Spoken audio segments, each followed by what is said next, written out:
Naam, asante Fatma Hassan kwa kutujuza habari za kitaifa, kimataifa na biashara. Na sasa ni wasawa habari za michezo na burudani. Niko hapa golikipa wa kisasa wa mpira Edin Bahati kukujuza mengi ambayo yamejiri viwanjani, nikianzia hapa nyumbani Tanzania. Naibu Waziri wa Habari, Utamaduni, Sanaa na Michezo Hamisi Mwijuma amesema uwanja wa Benjamin Mkapa umekuwa unachochea mzunguko wa uchumi wa wananchi wa Temeke na taifa kwa ujumla kupitia matukio ya kimataifa na kitaifa ya kimichezo na kijamii yanayofanyika uwanjani hapo. Naibu Waziri Mwijuma amesema hayo wakati akijibu swali la Mheshimiwa Mariam Nasolo Kisangi bungeni jijini Dodoma, ambapo amesema kuwepo kwa uwanja huo katika manispaa Temeke kumefanya kuwa kitovu cha michezo kitaifa na kimataifa na kuongeza heshima kwa nchi. Mara nyingi serikali haiandai matukio yanayofanyika katika uwanja wa Benjamin Mkapa. Yenyewe inatoa miundombinu hii kwa waandaaji ambao kwa mfano mechi za Simba na Yanga timu mwenyeji ndio ambayo inakuwa inakodishwa uwanja huu. Na mapato yanayopatikana hugawanywa kwa utaratibu maalum ambao umekubalika. 18% inakwenda kama kodi ya ongezeko la thamani, 3% inakwenda kwa BMT, 4% inakwenda kwa shirikisho la mpira wa miguu Tanzania, 15% inakwenda kama gharama za ukodishaji wa uwanja na 7% kwa ajili ya uendeshaji wa shughuli ile, lakini 6% inakwenda kwa chama cha soka cha mkoa wa Dar es Salaam. Wadau wote hawa, moja ya mambo wanayowafanya ni kuhakikisha wanarudisha kwa ajili ya shughuli mbalimbali zinazofanyika Tanzania na hasa kwa manispaa ya Temeke ambayo uwanja huu umewekwa pale. Serikali inachofanya kwa sasa ni kuhakikisha tunaendelea kuimarisha makusanyo haya ili kiwango ambacho kinagaiwa kwa wadau hawa ambao nao hurudisha kwa manispaa ya Temeke na maeneo mengine mbalimbali kwa ajili ya huduma hasa za michezo kinaongezeka. Tunasimamia utaratibu wa kuhakikisha tunaendelea kukusanya mapato haya ili yawe na manufaa na tija kubwa zaidi kama ambavyo imekuwa ikitokea kwa wakati wote. Turejea jijini Dar es Salaam ambapo kozi ya siku 4 ya mafunzo kwa waamuzi wa soka ya VAR yamefunguliwa rasmi leo jijini Dar es Salaam katika uwanja wa Benjamin Mkapa, yakiongozwa na mkufunzi kutoka FIFA, yakiwa na lengo la kuwanoa waamuzi wao tayari kuanza kutumia teknolojia hiyo hapa nchini.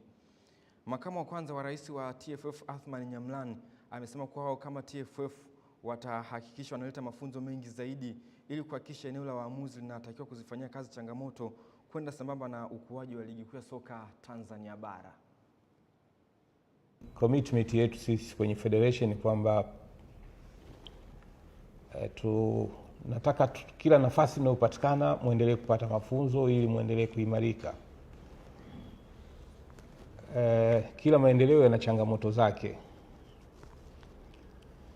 Ligi yetu inaendelea kukua na inaendelea kuwa bora katika continent, katika bara letu la Afrika, na nyote mnajua sasa tuko nafasi ya 5. I can see on your eyes that you need to do something. So inshallah you will do whatever needed to be in a good shape, good performance to help your country and to put it in the top as you should do.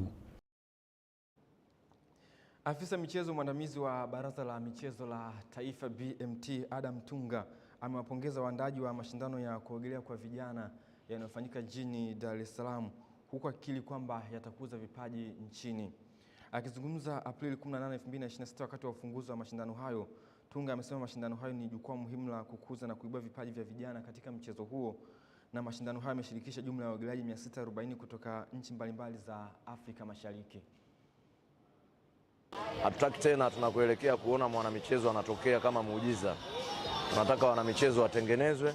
Wote tumesikia kwamba yamevunja rekodi. Kwa mara ya kwanza yanahusisha watoto wadogo umri wa kuanzia miaka 4 mpaka 15. Ni rika ama kundi zuri kwa watoto kuwatengeneza kuanzia chini. Kwa hivyo ni jambo zuri na ni jambo kubwa. Kabla tulianza kufikiria kushindana ndani ya nchi na nje ya Tanzania, lazima kwanza ushindani ndani ya nchi uwe mkubwa, ili tunapoenda nje ya Tanzania tuweze kufanya vizuri. Sasa tunafanyaje ushindani ndani ya nchi kuwa mkubwa? Ni kuongeza watoto wengi waingie kwenye mchezo wa kuogelea. Tuelekee huko mkoani Njombe ambapo serikali ya awamu ya 6 inayoongozwa na Rais Daktari Samia Suluhu Hassan imesisitiza kuendelea kuunga mkono sekta ya michezo nchini kama nyenzo muhimu ya kuimarisha afya, mshikamano na uzalishaji miongoni mwa Watanzania. Taarifa zaidi na Michael Patrick kutoka mkoani Njombe.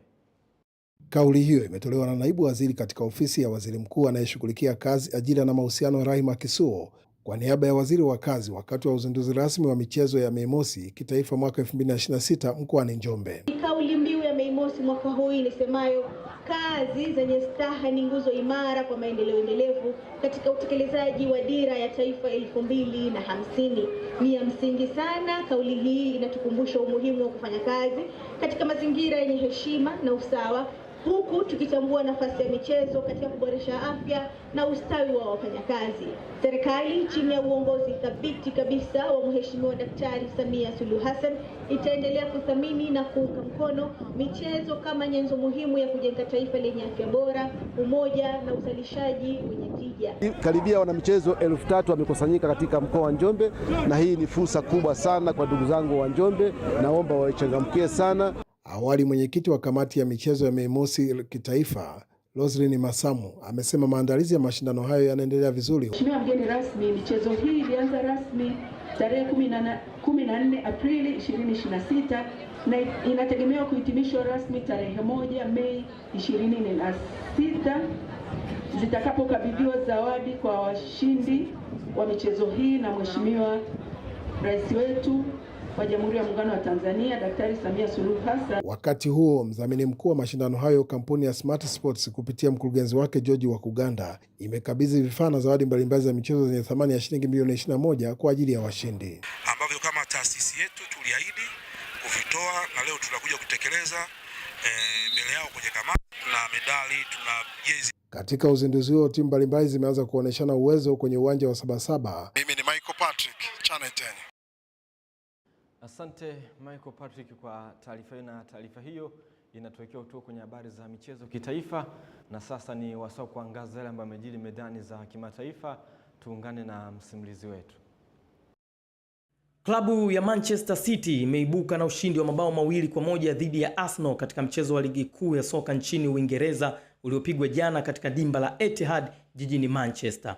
Katika mchezo huo uliokuwa mkali na wa kusisimua, Ryan Cherki alifungua akaunti ya mabao kwa kufunga bao safi na kuwatanguliza City dakika ya 16 kipindi cha kwanza. Arsenal ambao ndio vinara wa ligi kwa sasa walifunga bao la kusawazisha kupitia kwa nyota wao raia wa Ujerumani Kai Havertz dakika ya 18.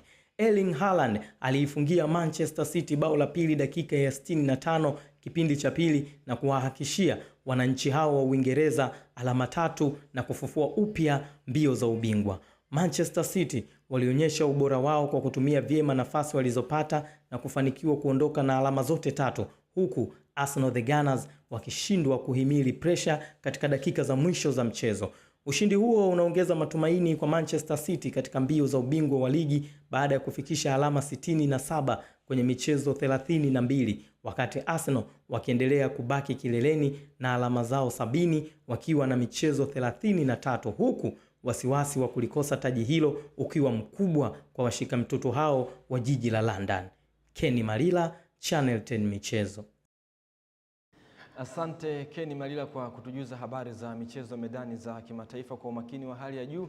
Na sasa ni wasaa habari za burudani, ambapo Tanzania imesaini mkataba na kampuni ya Miss World Limited kwa ajili ya kuwa mwenyeji wa mashindano ya dunia ulimbwende kwa mwaka 2027 yanayotarajiwa kufanyika kwa siku 28, huku yakitajwa kuwa fursa kubwa kwa taifa kutokana na uwekezaji na mazingira wezeshi yaliyowekwa na serikali.